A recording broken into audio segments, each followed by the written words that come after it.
So welcome everyone.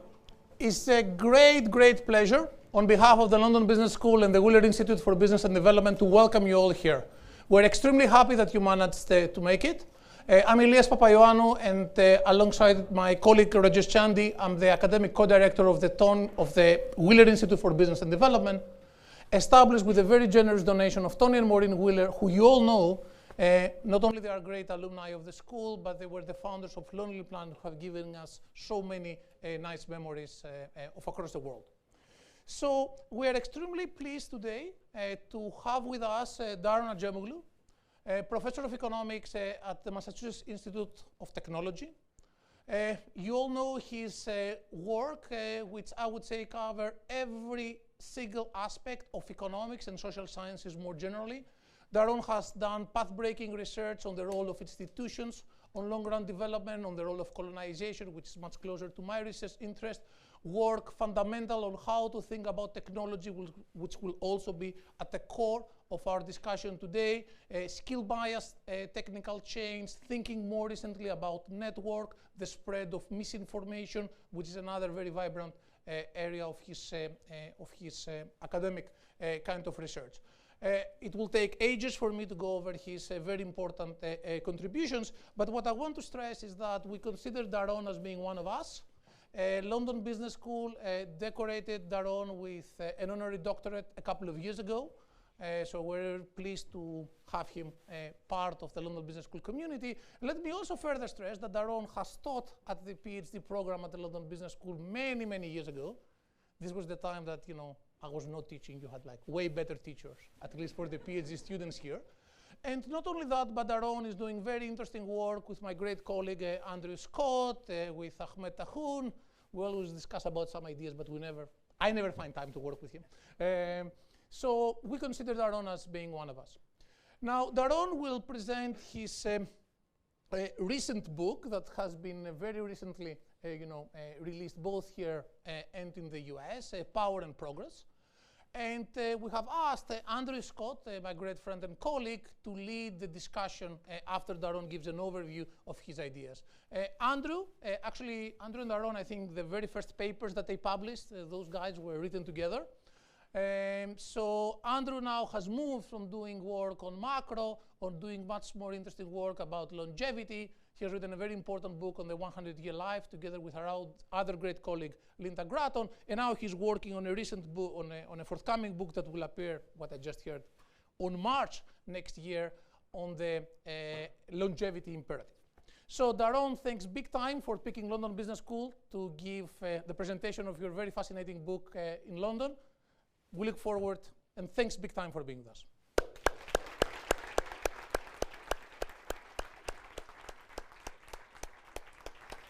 Thank you very much.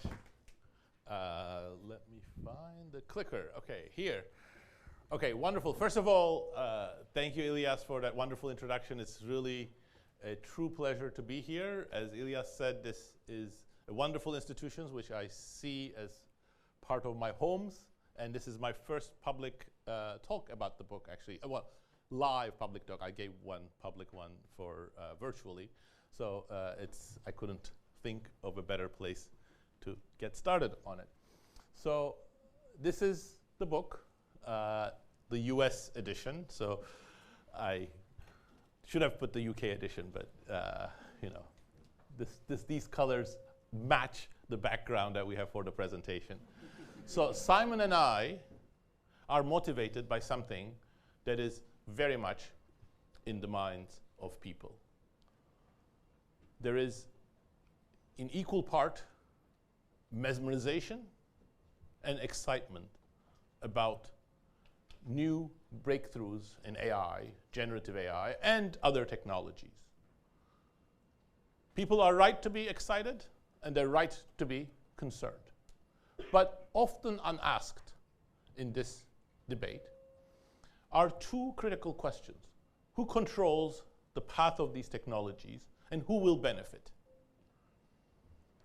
And these questions are even more important in the age of AI because they are very transformative in both their distributional and societal effects, and they are being rolled out very rapidly.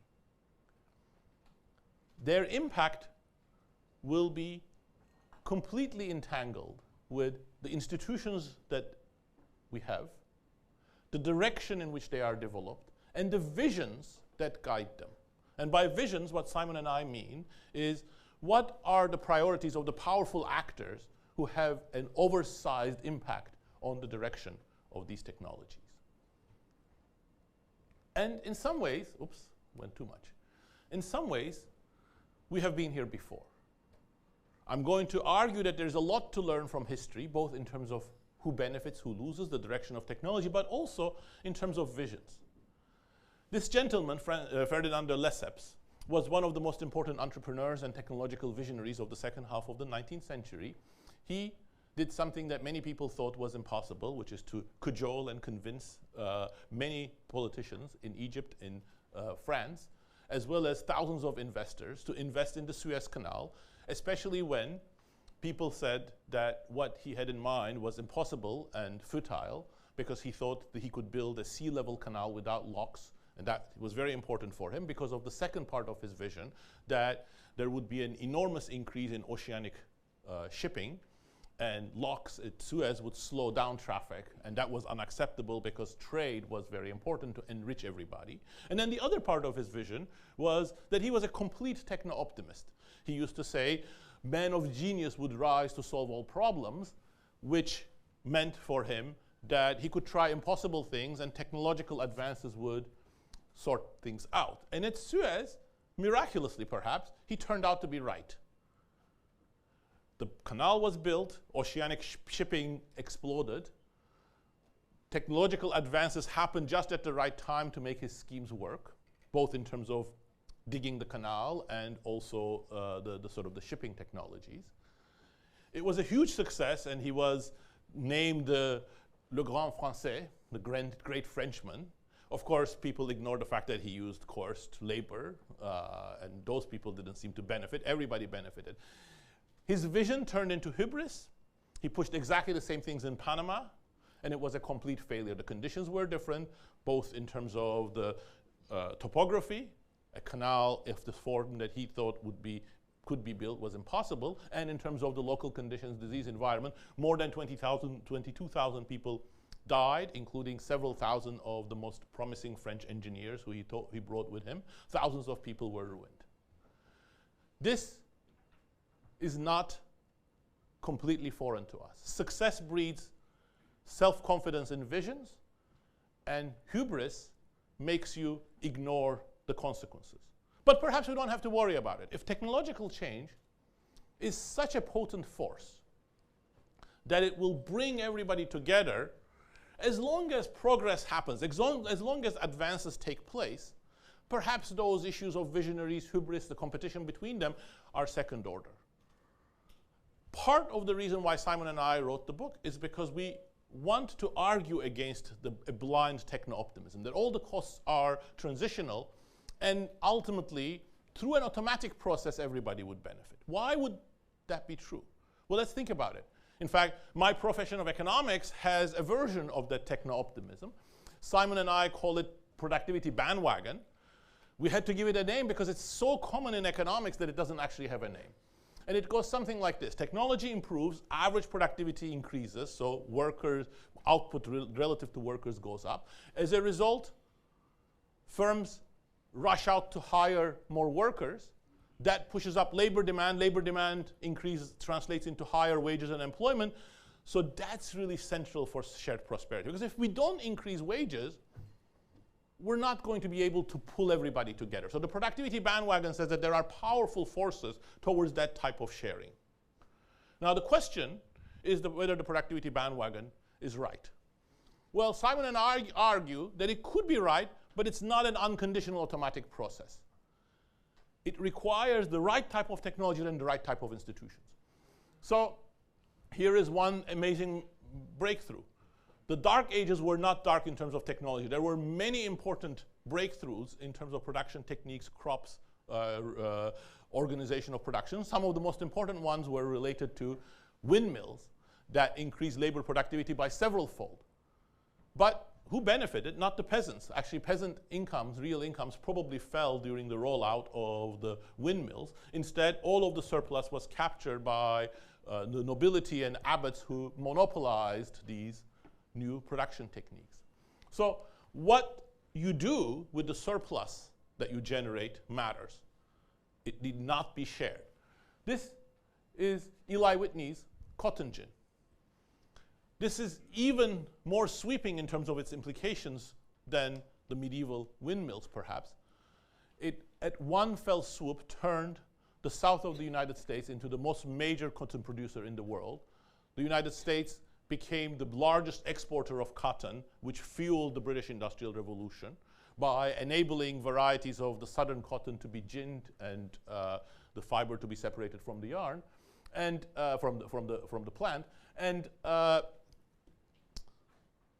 many people became fabulously wealthy, but not the workers. The workers were the enslaved people who suffered much worse conditions as a result of the cotton gin because they were pushed down to the further south and made to work much harder, much longer hours under much harsher conditions because plantations were now so profitable that they had to be pressed down further. The Industrial Revolution, there is no doubt, there isn't even any question or debate that we today are beneficiaries of the process that started in the 18th century. The Industrial Revolution, the application of industrial technologies, and then later scientific methods. We are much more comfortable, much healthier, and much more prosperous. So you might think that is exhibit number one for techno-optimism.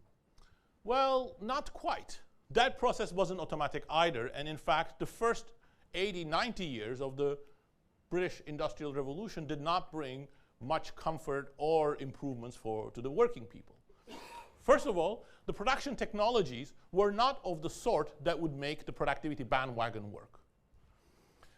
These were mechanized, automated machinery, for example, in spinning and then in weaving, which displaced workers that used to be highly paid laborers, skilled artisans, often to be substituted by the labor of women and children and machinery, and wages did not increase. In fact, real wages may have fallen because although real incomes were more or less constant for this period, working hours increased by as much as 20%. And working conditions worsened as well. So why does automation, machinery that substitutes workers' labor without doing anything else, make the productivity bandwagon disentangle? Well, think of the productivity bandwagon. Average productivity increases, and employers rush to hire more labor. But if you're doing automation, imagine an amazing factory that has no workers and produces a lot of output. Well, why should that make employers want to hire more labor? So the presumption that somehow there is a relationship between average productivity and what employers want to pay labor is actually faulty. The relationship is basic economics between marginal productivity and what employers want, the contribution of labor.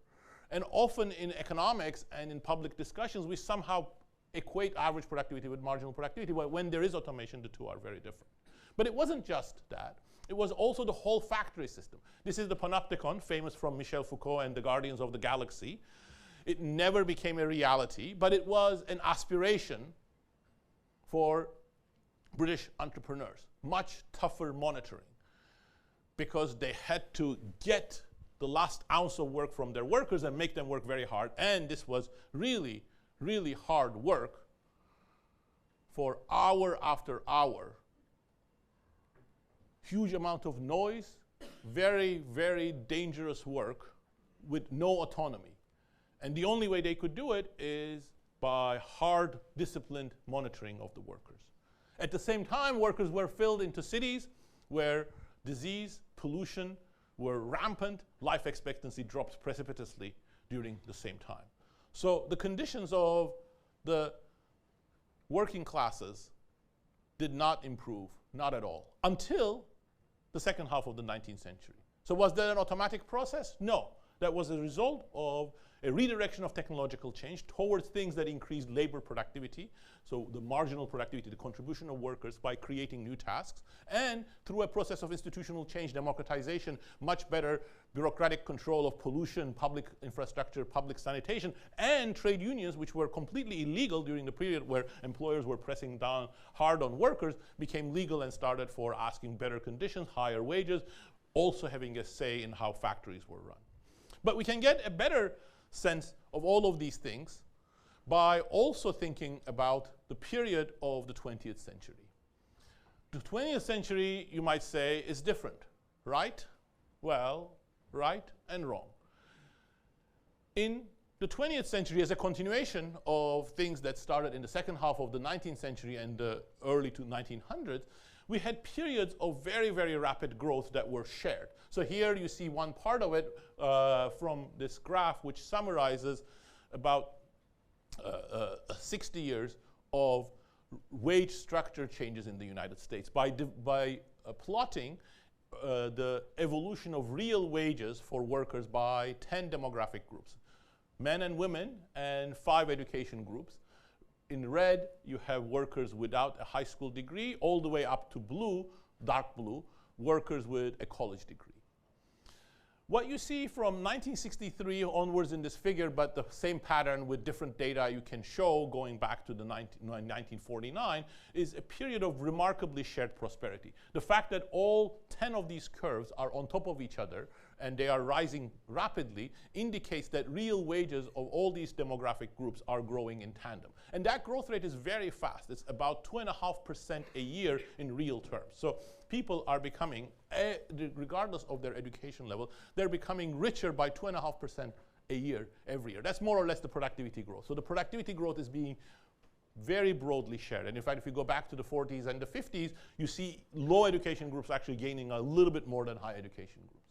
But then you see something very reminiscent of the medieval period or the first stage of industrial revolution, a much more unshared pattern of prosperity. From around 1980 onwards, you see that these curves are fanning out, much greater levels of inequality, huge levels of inequality, and even more concerningly, real incomes of low education groups, the red high school dropouts, the green high school graduates, are actually going down. So there is a fairly rapid process in which real incomes of certain groups are being lost in the United States. This does not look like shared prosperity, unless you have a very strange view of shared prosperity. And it's sort of concerning when we are told that this is the best period and we are in the midst of the most amazing discoveries. This is not unique to the United States. Inequality has increased in much of the world, if you look at, for example, an omnibus measure like the Gini coefficient, and real earnings have been stagnant in most countries for low education groups. The difference is US has low real minimum wages, very little unionization, very weak norms against workplace inequality, so you've seen this much more pronounced in the United States than in many other countries, but the patterns are the same. So we really need to understand how the period of shared prosperity in the 1950s, 60s, and 70s was realized and why we lost it. And then we have to think about whether AI is going to intensify or rectify these trends.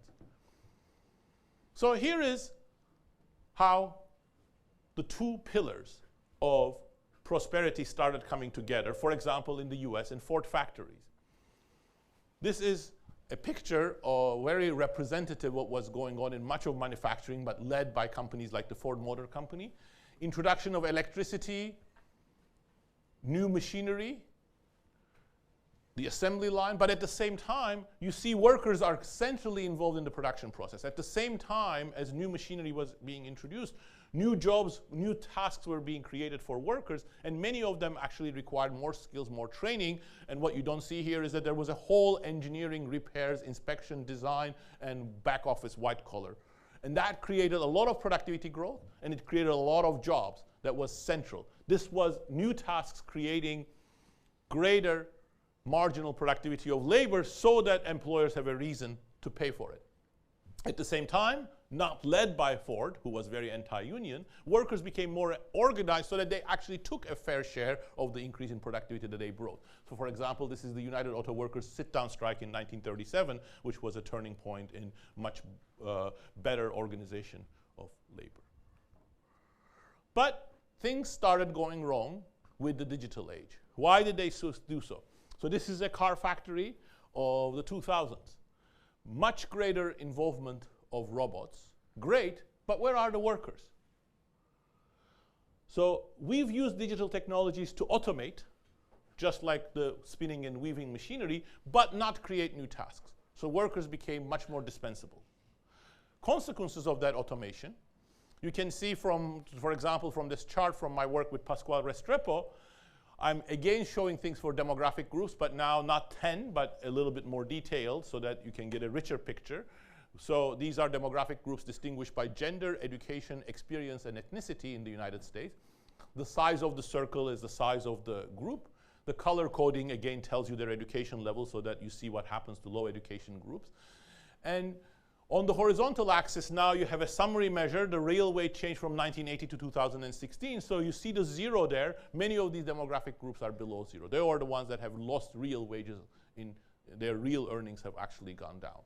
And what you see on the horizontal axis is a major cause of that. On the horizontal axis, we have our estimate of what fraction of the tasks that this group used to perform in 1980 have since been automated. And what you see is that those groups that have lost out in terms of real earnings are precisely those whose tasks have been automated and no new tasks have been created. At the same time, the fair sharing of the gains has also evaporated. This followed institutional and vision changes. Vision matters both for technology and for what corporations do. What are the things that we prioritize?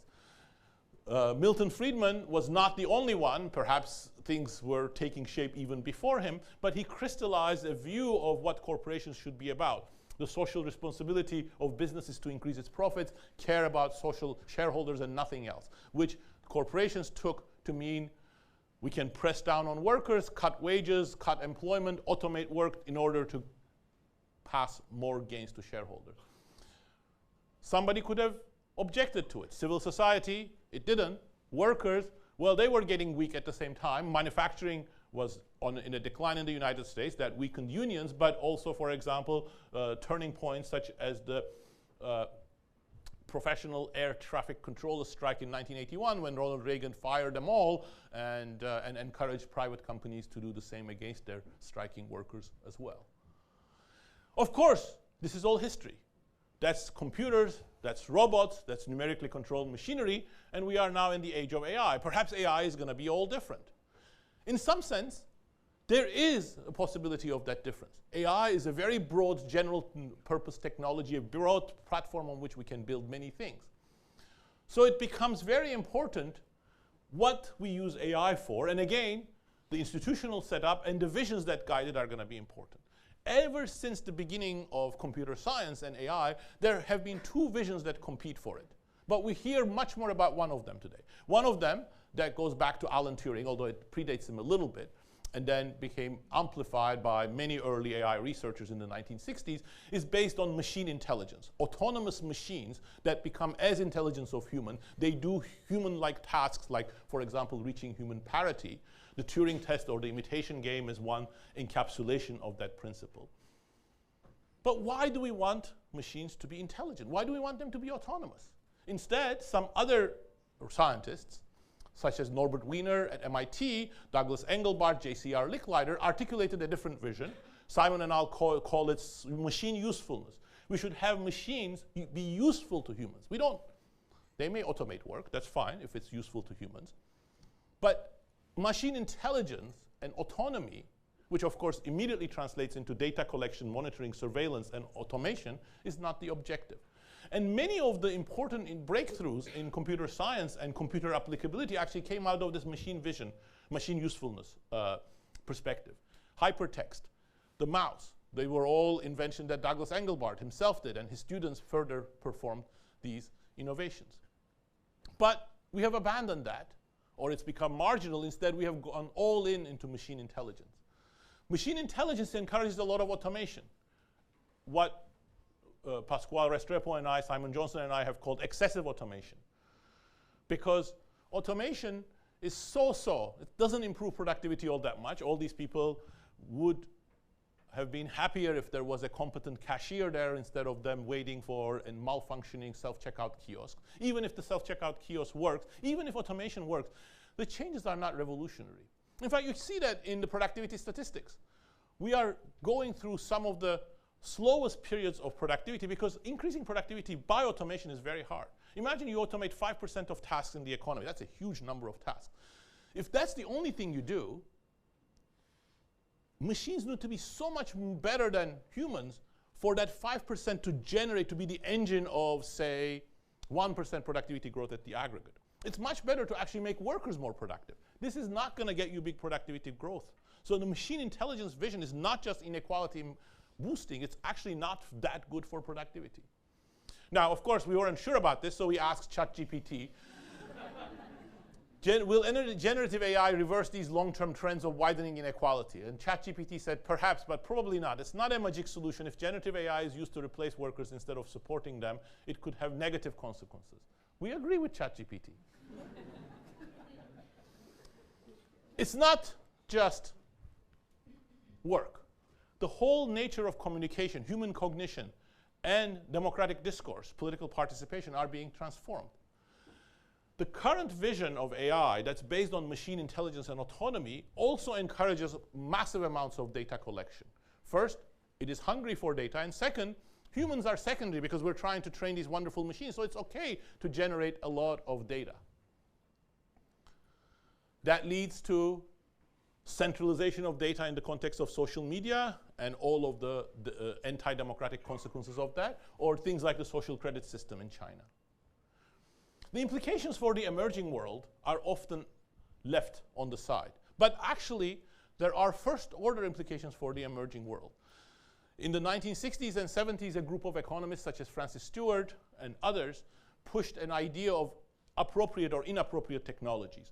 Technologies developed in the scientific frontier may be inappropriate for the conditions in the developing world and would not generate prosperity. They emphasize, for example, large companies and excessive capital intensity.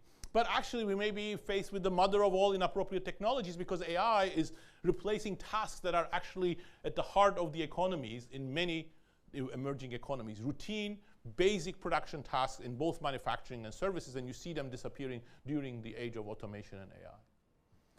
What can we do? Well, the first thing you have to do is we have to change the narrative.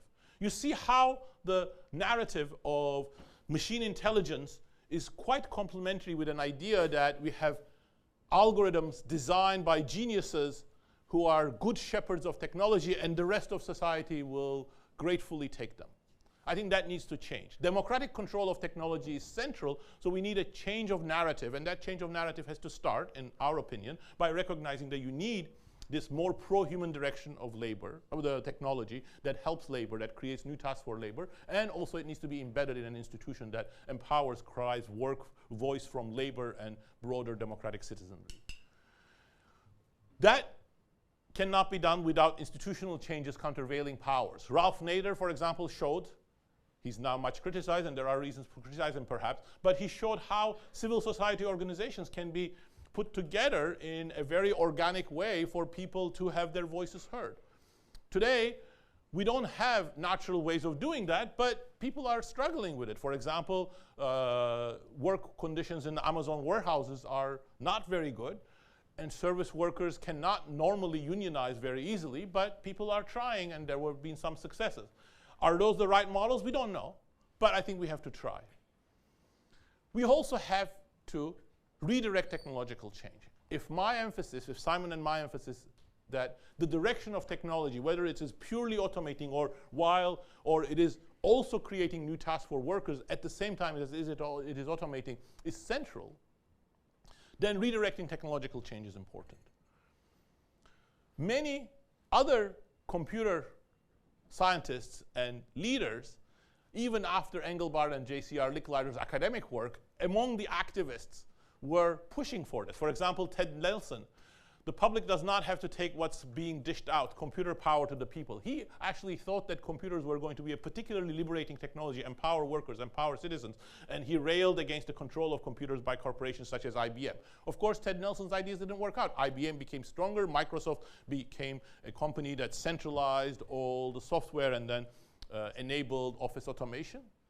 But I think there's nothing in the nature of these technologies, and AI, by acting as a better filter of information, better way of curating information for decision makers, creating new tasks for nurses, teachers, creators, all as well as manual workers such as electricians, it can actually be a conduit for creating new tasks and the foundations of shared prosperity. Now, this might all seem like wishful thinking. You might say, well, the government or even democratic process cannot redirect technological change. But actually, there are plenty of examples. Most recently, we see that, for example, in the area of renewables. Even though the problem of climate change has been known and not much has been done about it, once people started agitating and demanded action from companies, and the governments, a few governments introduced carbon taxes, several more governments introduced subsidies for new green technologies, there has been a tremendous advance in the ability of, of the private sector to generate cheap renewable energy. About 10, 15 years ago, electricity generated from solar panels, from concentrated solar power, or from wind were prohibitively expensive. Today, they are cost competitive with fossil fuels in some tasks, in a large fraction of tasks. This is just one of the examples of redirection of technology. As long as the narrative changes, the right sort of incentives are provided, I think the flexibility and the capacity of generative AI should give us concern as well as hope. Thank you.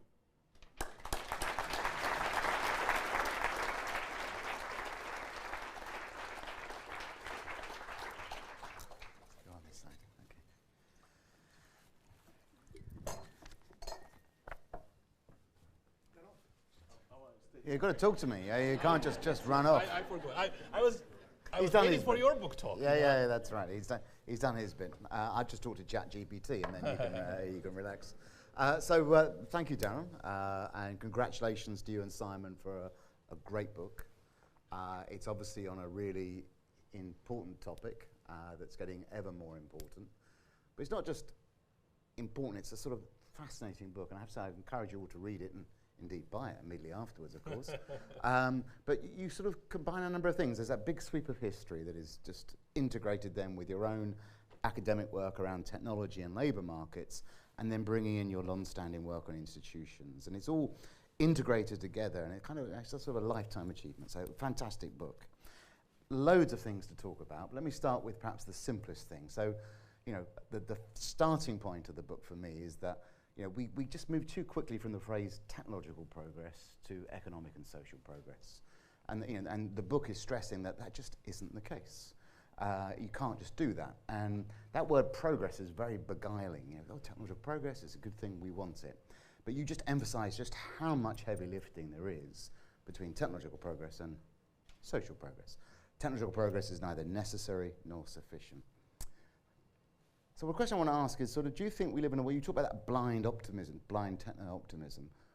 Do you think ours is an age which is unusually techno-optimistic, and if so, why? Great question. I would say that arguments that those who control technology, its direction and how it's deployed, those arguments always refer to the common good. And there is always an optimistic streak that if we do this the right way, and often it's a way that they favor and helps them, it's going to be good for some type of progress. Well, the progress that the Abbotts had in mind was different, and the way that they convinced people to go with it was also different. But I think there's also something distinct about our age, because really, truly, we are mesmerized by these machines. And there is something mesmerizing about them. I do not want to underplay the achievements that have been done in Silicon Valley. I think it's a unique environment. The ecosystem is really inspiring, but it is also problematic, just like the LBS. De Lesseps was inspiring. I mean, the way he went about convincing everybody, bringing people on board, thousands of people, the enthusiasm that he communicated to others, his belief in progress, they were all inspiring, but they were doomed as well when they were misapplied. I think those are the lessons we should learn. We should cherish the energy of Silicon Valley, but not agree with everything that they want to impose on us. Yeah, I just wonder, I mean, it'd be interesting, I mean, you do so much in the books, this is perhaps the next volume, but the context with which people see technology, you do get a sense that the whole Silicon Valley innovators were sort of brought up on science fiction magazines. Yes. And that's their vision of the future. And as we see it then being realized, I wonder if that's kind of part of why we buy into it. We never really predicted the technology in the same way. Now, that first part is that you can't go from technological progress to assume social progress. Then you tackle the productivity bandwagon, and you do a great job in the book of breaking down what in economics is just one series of assumptions. But let's start with the first one, which is, does technology actually increase productivity? And you talk at one point about an AI illusion. And it is remarkable. You talk to ministries of finance, the big problem is, why is there no productivity growth? You sort of hang around in business schools in Davos, and it's like, what are we going to do with this fantastic productivity growth? Do you think that low productivity growth is a feature of what you call so-so technological progress? And do you think it will change, or do you think this technology is sort of just going to carry on producing disappointing productivity growth? I don't think anybody understands the productivity slowdown. But there is evidence that so-so automation is a contributing factor. If we automate work excessively and actually throw out labor when it has learning opportunities, high productivity, high ability to be creative, we're actually not increasing but reducing productivity in the aggregate, even if firms may make a little bit more money. So I am sometimes challenged on this. There are people in the tech world and in the business world who think that self-checkout kiosks are the greatest thing. You may like them, you may not dislike them, but I cannot see how you can make an argument that you're going to build a productivity boom around self-checkout kiosks. And I think that's the problem. Ford Motor Company did not build a tremendous productivity boom for not just the automobile sector, but for the entire economy on the basis of self-checkout kiosks. They used mechanization, much better power, much better machinery, but together with a complete transformation of work that made workers more productive. And that, then the next stage of your attacking this is you've got your productivity bandwagon, then you draw this crucial distinction between average productivity and marginal productivity. So automation is basically deleting workers, like your checkout, and so you still have the same output, but you've got fewer workers, so average productivity goes up. Then, of course, in your academic research, you talk about increasing the tasks that workers can do and getting them to do more higher value-added activities. So that's your augmentation, that's your marginal products of labor shift. And you're saying too much of the technology is so far around the average, not the marginal. Exactly. You briefly mentioned ChatGPT, which I noticed was concerned about the ethical issues around technology adoption. Where do you think ChatGPT comes in this sort of borderline between automation and augmentation? Well, I think we have to distinguish ChatGPT from large language models. Large language models, which are one application of generative AI, so we could also talk about generative AI, I think have a lot of promise. They are a very powerful tool of filtering information. That's what generative AI is doing. It's from the context, it's sort of guessing what's relevant information. But according to the set of ideas that Simon and I push for, that would be most productive if those tools are used for creating new tasks and making humans more productive. I think one great use of large language models would be to give much better information to human decision makers. A lot of things that humans do always is about decision making, and today it's even more so because white collar, clerical, creative, analytical work is growing. And a big constraint on that is information, and it's not lack of information. We have tremendous amounts of information on the web, but we don't know which one to access and which one is reliable, which one we can integrate into our thinking, which one needs to challenge our thinking, how it should affect our cognition. That's a very difficult thing. Actually, we are in an information-rich environment, but we have become in some ways information poor. So those large language models and generative AI could be a very powerful, potent tool for filtering information. But that's not their current architecture. That's not their current objective. ChatGPT was rolled out very quickly. Actually, Google, which had a lead in this area, acted responsibly for once and didn't roll out its own large language model. Microsoft and OpenAI did so, adding hundreds of billions of dollars to their valuations in a way that was meant to impress people and encourage automation. It actually cannot, you can use ChatGPT for that reason, for that purpose, to get more reliable information, but it's not designed for that. It's very difficult to get from ChatGPT, you know, why are you recommending that thing? It's authoritatively to telling you A, not A. You either take it or leave it. That's not good for human cognition. That's not good for human decision making. It's giving you information, sometimes hallucinating, without giving you the provenance or the reliability of that information. Again, that's not good for human cognition. So the current architecture is not good. So I'm not a fan of ChatGPT, but I think there's a lot of progress with generative AI. Just hope all my students listening to the don't use ChatGPT, I think was what we all heard from that one. Now, going down this route, sort of going to automation versus augmentation, you're not going to like this question. Why doesn't the market just take care of it? If it's profit maximizing to do augmentation, why doesn't the market just go down that route? Well, no, I like that question. I think that's a very important one. First of all, let me start with my belief, which I think is consistent with the data, that I think the market is the engine of technological progress and innovation. I do not believe, and I'm not advocating in this book, that bureaucrats or government central planning should take over innovation. That never works, and it has not been successful when it's been tried. But that doesn't mean that the market, unregulated market, is the best judge of the direction of technology. If you left it to the market, it would not have invested in clean technology. It would have continued to build gas guzzlers and more coal power plants. So there is a broader context. In the context of production work, I think a major factor is who benefits from it. If you make workers central, you have to pay them higher wages, sometimes wages that are, you know, quite attractive because they bargain up to higher wages. So managers have a natural bias for sidelining labor. It empowers them against labor. But that becomes much amplified when the technology that the tech industry or the innovation industry offers them is for innovation. Then you create a vicious circle. Companies have a demand for automation, perhaps a little bit too much. The market, especially driven by the machine intelligence vision, gives them more automation. They want more automation. That creates more demand for automation. Where are the new tasks? So that is the market failure here. Okay, all right. Now, one of the other, you know, the title is Power and Progress. We've done a bit about progress. Now we're going to go to power. And, you know, and you stress the political power and the sense of driving policy. But a really interesting feature of the book is this sort of the power of a vision, the power of influence. And, you know, I always think it's brilliant marketing to call it machine learning and artificial intelligence, because it's not really very accurate as a description. And you point out that when you focus on that, you're going to go down to obsessive data collection, surveillance, disempowerment, and all those things aren't good for us. And I think that's a really powerful point. And your point about focusing on machine usefulness rather than machine intelligence, I think is fantastic. You know, machine intelligence says, oh, look, isn't it amazing? We can do more and more with these things, but we've got to make sure it's useful. So I thought it was a great phrase.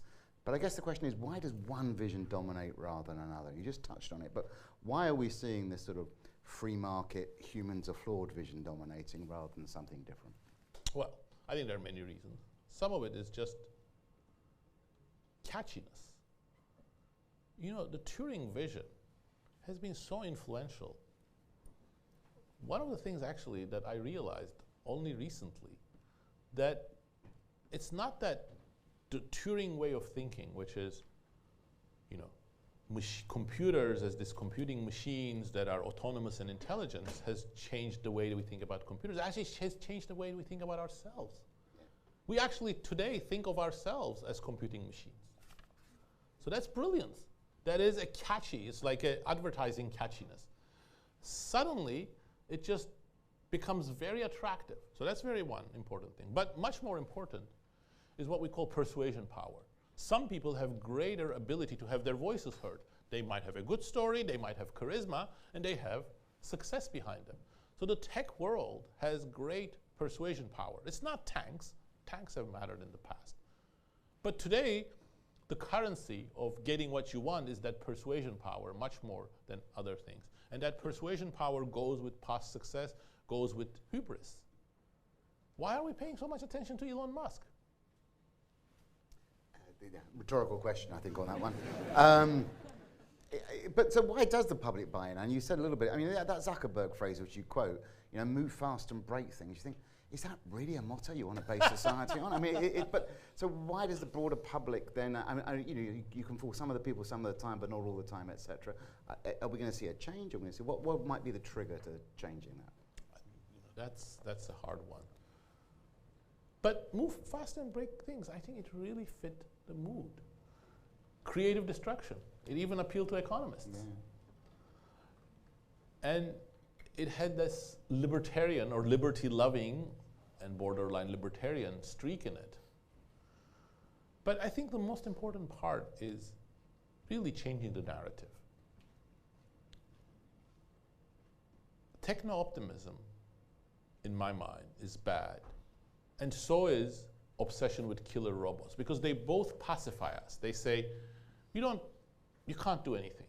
If you are signing up for techno-optimism, you don't need to do anything. Everything's going to work out. Just let, you know, Sam Altman, Elon Musk, and Mark Zuckerberg work it out. If it's the killer robots and they're coming, there's nothing much you can do. But we should be concerned, but in the middle, and say, actually, what are the things that we can do? So that's the change in narrative. And I think my hope is that Simon and I have made a small, minor contribution to that by saying, really, we need to focus on these two pillars, the direction of technology and the institutions that create the incentives and the possibilities for sharing of the gains. And I think, you know, your timing just so soon after ChatGPT is remarkable, I think. And so I think you're right in that vision you're articulating. You talk a lot about the Industrial Revolution, and you draw this distinction between the first and the second half of the Industrial Revolution. And the first half driven by automation, the second half much more about augmentation and shared growth. But of course, there was a huge political upheaval around that shift. There was the Peterloo Massacre. We're not far from Cato Street in Marylebone, which was a big protest. You talk about Upton Sinclair and the muckrakers in the United States. There was that role for civil society. There was a role for social movement and trade unions. Do you see that emerging? I mean, you showed the picture of Amazon, but it doesn't feel like it's a mass movement. I mean, do you see, where do you see the roots of civil First of society? all, the word struggle in the subtitle was chosen purposefully. It was a struggle. You've mentioned the Petrolheim massacre, but even more striking to me is the Chartist movement. I mean, the Chartist movement collected 3 million signatures for very basic demands. They actually stayed away from trade unions because they thought those would be controversial. And the British Parliament just jailed all of the Chartists. That was it. So this was not easy coming. So I don't think it's going to be easy coming today, and I would say the fact that there is what we call a vision oligarchy that has so powerfully captured the imagination of the public makes it harder. But there are new movements. Let me mention a few that do not amount to the kind of comprehensive movement that you're asking for. But the Writers Guild of America, the strike in Hollywood, is actually the first time that the labor movement, for a very elite group of workers, albeit, is articulating the right question. Who's going to control data? Who's going to control creative data? Can you take that data through large language models and then put us aside? There are many movements around the world where digital tools are being used for furthering democracy, for more pluralistic conversations, for creating better tools for teachers and nurses. All of them very, very marginal. 1,000th of the amount of money that goes into other applications of AI goes into these things. But when they are used, they are very successful. For example, Audrey Tang in Taiwan has created a complete different environment using digital tools for more direct democracy, much better consultation, much more truthful exchange between politicians and citizens. And also it helped with the fight against COVID. So there are these movements, we just have to bring them together, and that's where the change of the narrative starts. Now, building on that narrative, there's a couple of questions I got to ask him, we'll ask questions from the floor, or the elevated floor. So, you know, you're an incredibly renowned economist, you published, edited major journals, and you and I were talking about this the other day. There's an interesting shift in, well, not shift, but there's a development in your argument which kind of, to me, really stretches some of the economic models. And I don't think you're wrong in doing it, but, you know, in economics we sort of say, well, there's winners and losers. It's a benefit if, you know, the winners gain more than the losers. And then you can criticize that and say, yeah, but you've got to make sure you compensate the losers. And often we haven't compensated the losers. But actually there's a sort of a strand in your book that says it's not even enough to compensate the losers. If you take away meaningful jobs and meaningful activities, it's not about income, it's about function and purpose. And that's really sort of goes deep against some of the simple utilitarianism about economic models. I wondered if you wanted to talk about that. Yeah. So in some sense, this becomes very relevant in the context of universal basic income. Should we just let all the jobs disappear and then try to call what one of Corbyn's advisors called fully automated luxury communism? And I think it's a dystopian future, because I don't think people want to be pure consumers. In economics, we have greatly benefited from John Rawls's philosophy, but we took it a little bit too seriously, where everything is consumption. So Michael Sandel, for example, started accumulating ideas where what really matters is contribution, meaning that you feel you make a contribution to society, and therefore society recognizes your contribution. That hasn't been great in the past. You know, slaves were not seen as contributing. They were coerced, and their contribution was not recognized. But it's an aspiration, and I think that aspiration has become a little bit more reality during the 20th century, and we're losing it. And I think there are broader philosophical, ethical questions that we need to get engaged with. Yeah, I mean, the notion there's some fundamental things that can't be involved in trade-offs, I thought emerged quite strongly. So the last thing, so you talk about vision, and you presented at the economic seminar a paper, and you mentioned in the book about business schools. Well, here's your. I'm trying to positive. So it's not a great result for business schools by any means. Going back to vision, you know, Daron's work just shows that CEOs with an MBA behave differently from those without. They cut costs more. They don't raise productivity, and they basically skew revenue towards capital and away from workers. So here, you're in a business school. What advice would you give us at a business school in terms of what we teach, or what the students, how they think, given all that's coming down the road that you talk about? Well, thank you very much, Andrew, for putting me in this spot. Well, you know, the caveat that you didn't give is that that's historical research. Yeah, of course. It's about people who got their MBA in the 1980s and 90s, but it has actually started. London Business School, and it did not include London Business School. Yes, yeah. It was the U.S. and Denmark. Yeah. It has started changing, and why did it change? I don't think the change is sufficient, but why did it start changing? Because there is pressure from young people. They don't want to just hear the Friedman doctrine of shareholder value. They don't want to ignore the fact that there is a major climate change challenge or inequality challenge. So as that demand emerges, business schools respond. And I think giving the future leaders of technology and industry a richer perspective is very important. And I think many more business schools are doing that. But it's not enough. We also need the institutions. You can have many courses on ethics and stakeholders and treat your workers well, but if market incentives and especially dominant visions in the tech world are towards automation, people are not going to listen. So do you need the institutions as well? Okay, that's my questions over, so now it's all your turn. We have a lot of people here, so who's going to ask some questions? Am I just going to select people? Is that the idea? Yeah.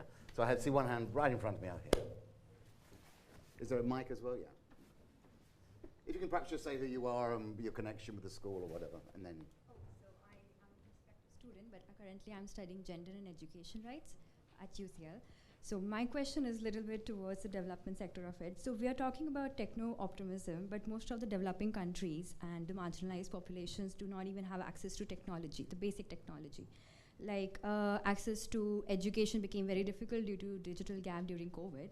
So do you think we require techno-progress in terms of providing accessibility to equal technological tools in such social issues?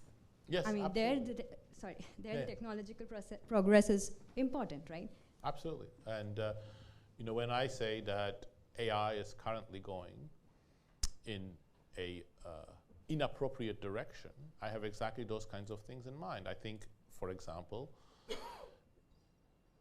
India or Indonesia would benefit much more if AI tools made teachers more productive so that their failing education sectors can be improved nurses more productive so that healthcare delivery could be improved. And they wouldn't probably benefit from more of the jobs that have been offshored or are performed in their export-facing sectors disappearing because AI actually takes them away. So that's the sense in which we want the technology, and I think it's central for generating rapid growth and poverty reduction in the developing world, but we want the right kind of technology. Other questions? Right at the back. Right at the back of one on there. Oh, good. You're not the only person with a microphone. No. That's very good. Yeah, it's on. Oh, cool. Hi, Daron. My question is about the relationship you spoke briefly about earlier between markets and technological innovation. Do you think that even when technological processes become the exclusive domain of central planning agencies and government bureaucrats, do you think this can still give rise to some kind of limited technological growth, or do you think it's as in like the Soviet Union, or do you think this is always going to be kind of doomed to fail? No, I think absolutely limited progress is possible. The Soviet Union failed, and it was an innovation failure as much as anything else. But even then, it did, with some stealing of technology from the West, build a nuclear arsenal, and it had first-rate mathematicians and physicists. And for a while, a few other sectors had high levels of industrial production. China today is remarkable in rapid innovation. Not all of the resources in the innovative sector of China are being well spent. Several people, including some of my work, documents that. But top-down innovation still chugs along. But I think there are limits to it. And that's why a better model is the one that, for example, that emerged in much of the 20th century in the United States, where government support for research is critical. Well-informed academics, tech leaders, and bureaucrats taking holistic considerations into account have a say in the direction of research.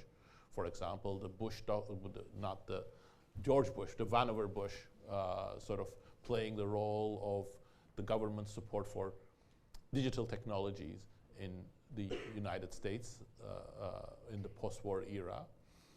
Nanotechnology, sensors, antibiotics, all of these have the leadership of the government, but a lot of private sector innovativeness in it. So I think that's a good combination. Naomi, you have an online question?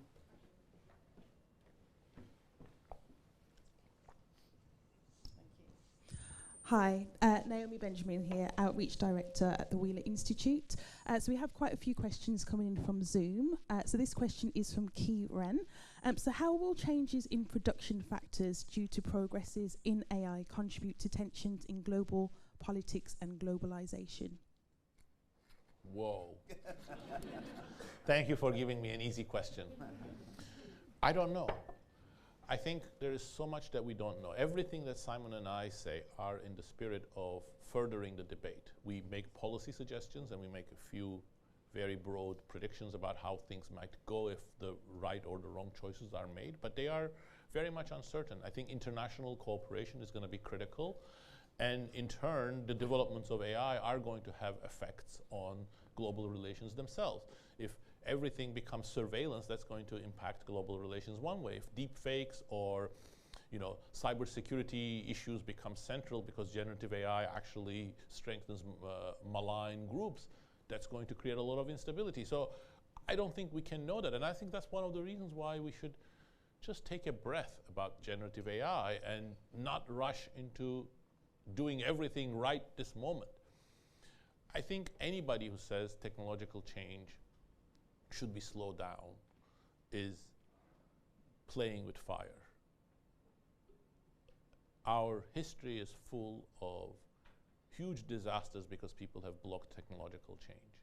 But at the same time, I don't think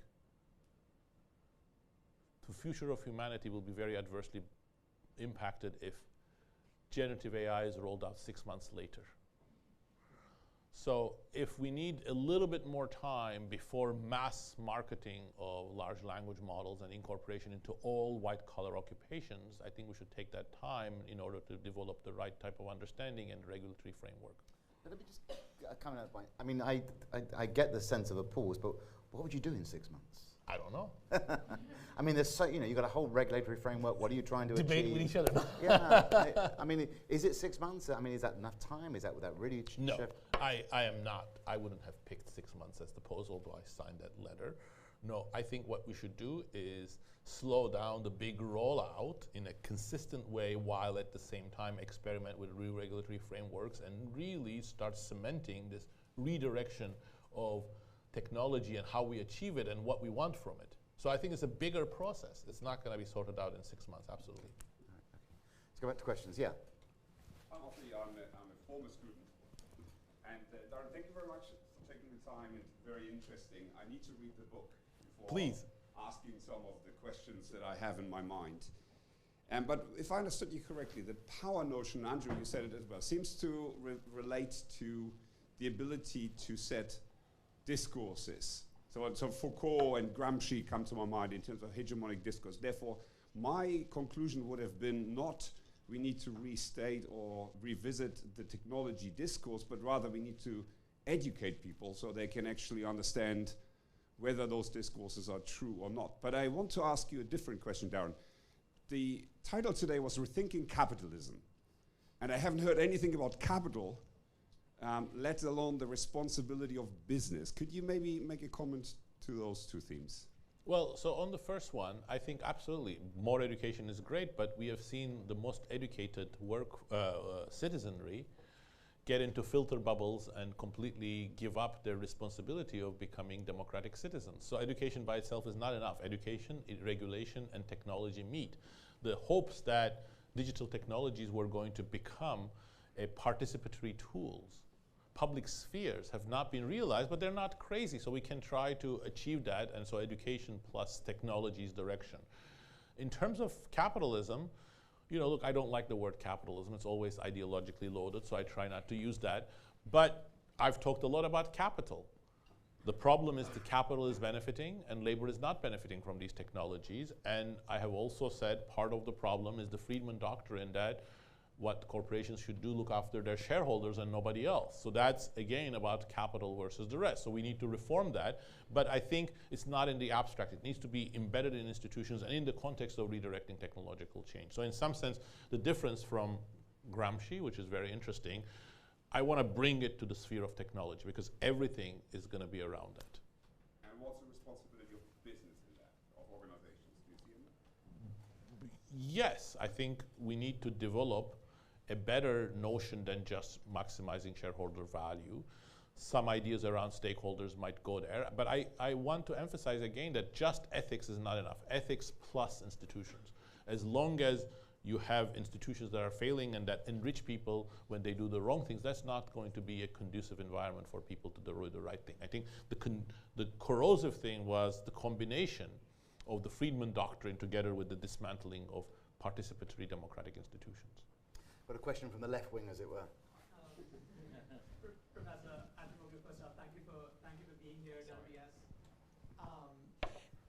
Just pushing forward on this line of conversation around the responsibility of corporations, given the reality is that technology in the end is controlled by Google and Facebook and all the other kind of large corporations. In practical terms, how do you envision this move from kind of so-so automation to kind of really helpful productivity enhancing automation happening? Do we need JFK to come back from the dead and say we choose to go to the moon? Do we need a czar, like a technology czar appointed in the major economies to work with corporations? How do we create the incentives for these corporations to actually change their way of operating? Because in the end, for better or for worse, they control the technology. Thank you very much for that question. That's an important one, and I don't pretend that I fully know the answer, but we try to articulate answers to that in the last chapter of the book. And the formula, so to speak, is that you need to start by changing the narrative, so that's the first step. You need to have countervailing powers. So, for example, the green technology example that I gave you shows how when society speaks loudly, corporations listen, but then you also need to change policies. I think you've put your finger on the right problem.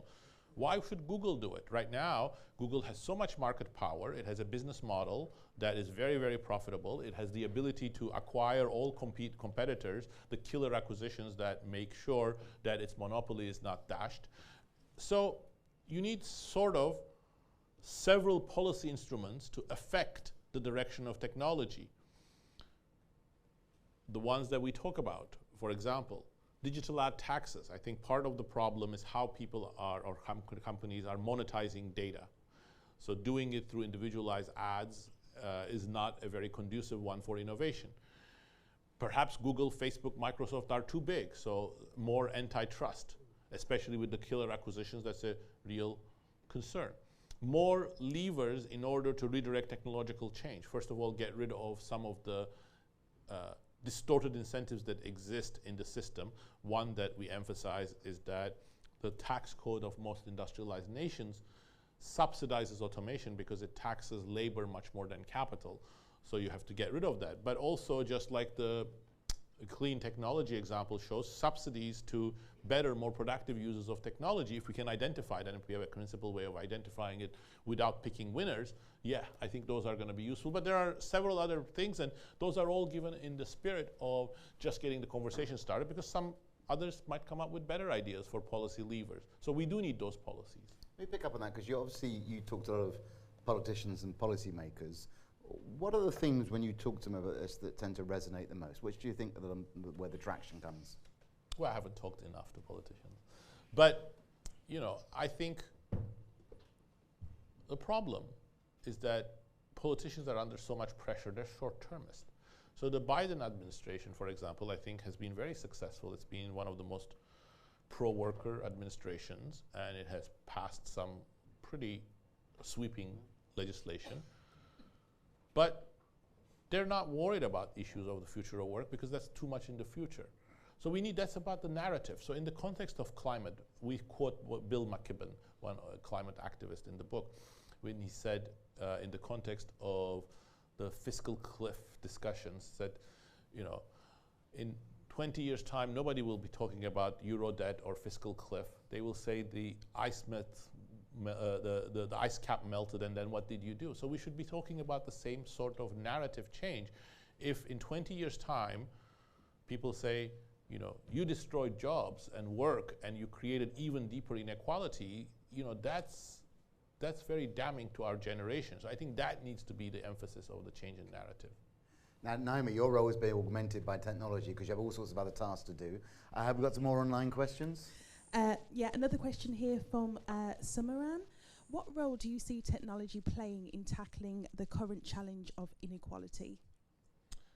I think the current challenge of inequality is completely entangled with technology because we have used technology to create inequality. If you use technology for automation, that's very inequality boosting, because what that means is that you are automating work. The groups whose jobs have disappeared lose real incomes. That's why you saw the real wages of low education men, for example, in the United States decline and stagnate in other countries. And you're also creating a huge amount of transfer to those who control the large corporations which are at the forefront of automation.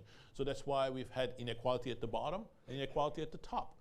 Billionaire after billionaire, where does their money come from? From the application of technology.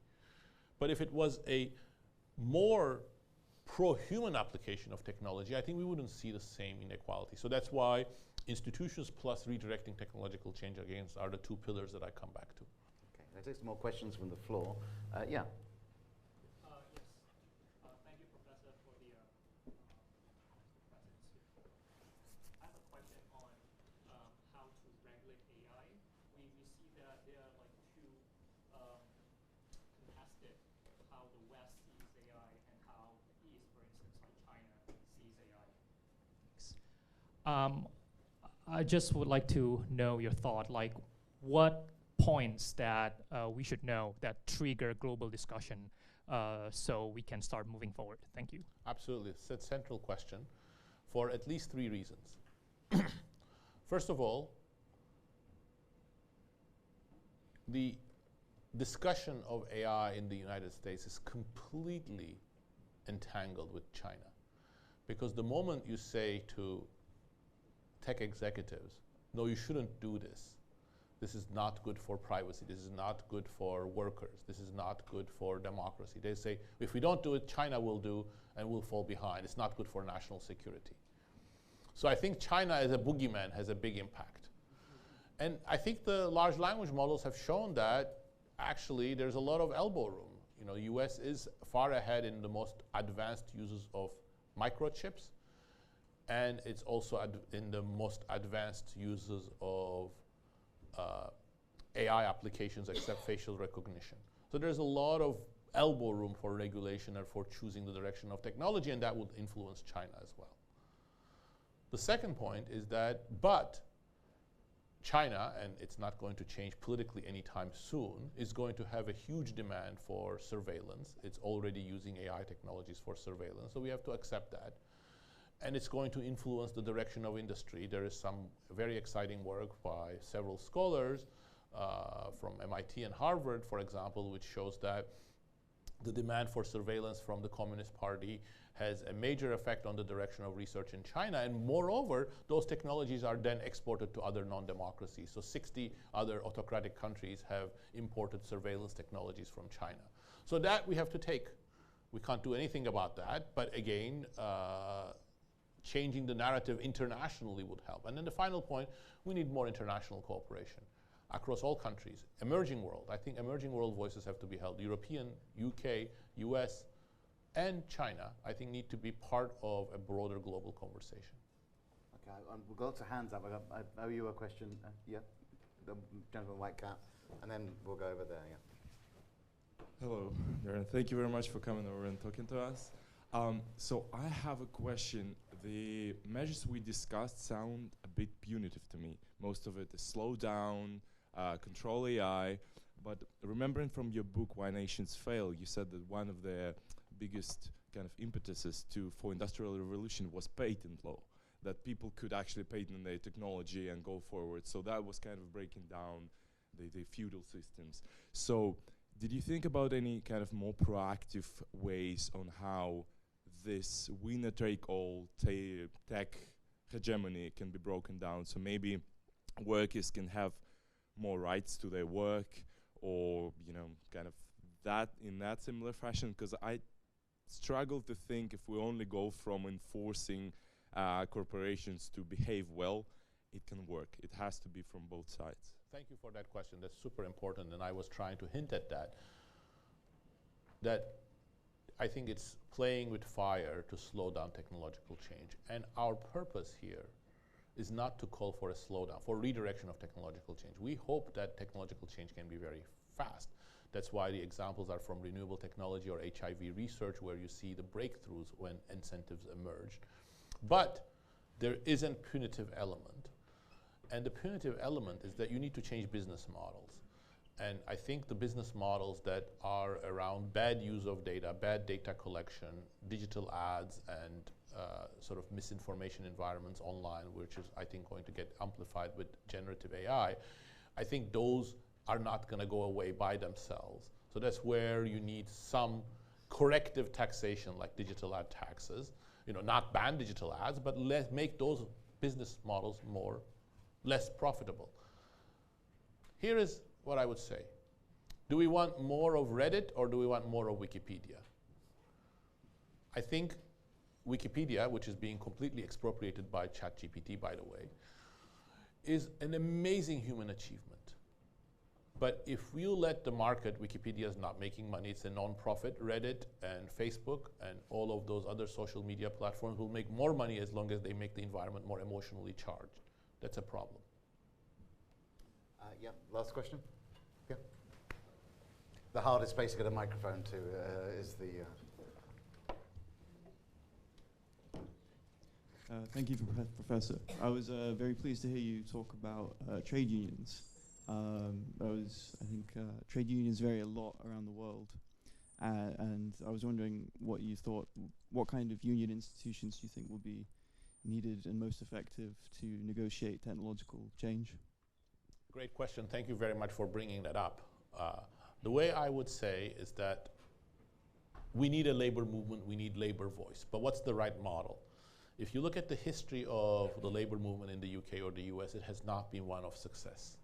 It has not been one of success for several reasons. The relationship between management and labor has been very conflictual, and unions have often not negotiated in a productive way in order to redirect technological change. There are some exceptions, we discuss a few in the book, where unions actually pushed companies not to slow down technological change, not just to increase wages, but to create better jobs, more technical expertise, train workers better, use machinery in order to increase human productivity. I think that's what needs to be done. In the United States and the UK, one big barrier to that is the way the labor law is, for example, encouraging, or in the United States actually imposing establishment level bargaining, which makes it more conflictual. So better systems such as, for example, the one in Nordic countries where there is industry level bargaining, which is much easier to maintain and much more pro-technology in the right way, or the one in Germany where you have work councils which get involved about how technology is implemented and provides worker voice. I think those are things we have to experiment with,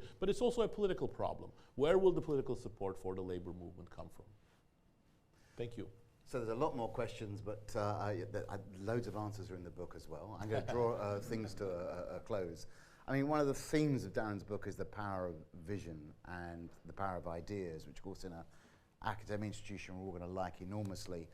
And your effort and your success in articulating alternative vision in the book is just compelling. So thank you, Daron. I've got some other thanks to make. First of all, to all of you, because we know you had to be a little bit flexible about the timing. We had an old-fashioned technology failure in the sense that Daron's plane didn't take off when it was meant to. So that's how we had to rearrange it. So thank you for your flexibility. Thank you to Elias for arranging this, and Tiago as well, and to the Wheeler Institute. It's just been a great event. It's always just fantastic to hear Daron talk. And we have a big thanks to this man as well. And Daron and I go back more years than I would like to remember. I don't want to call you my oldest friend. That was the wrong word, isn't it, Daron? One of my longest standing friends. We met at graduate school together. And I couldn't be prouder and less not surprised by his success, because in title of Power and Progress, in terms of Daron's intellectual power, it was evident when I first met him, and the intellectual progress has been enormous. And there's two ways we can show thanks to Daron. One is to buy his book, and I know he's going to be signing it. The other is, and they're not alternative options, you can do both together, just give him a huge round of applause.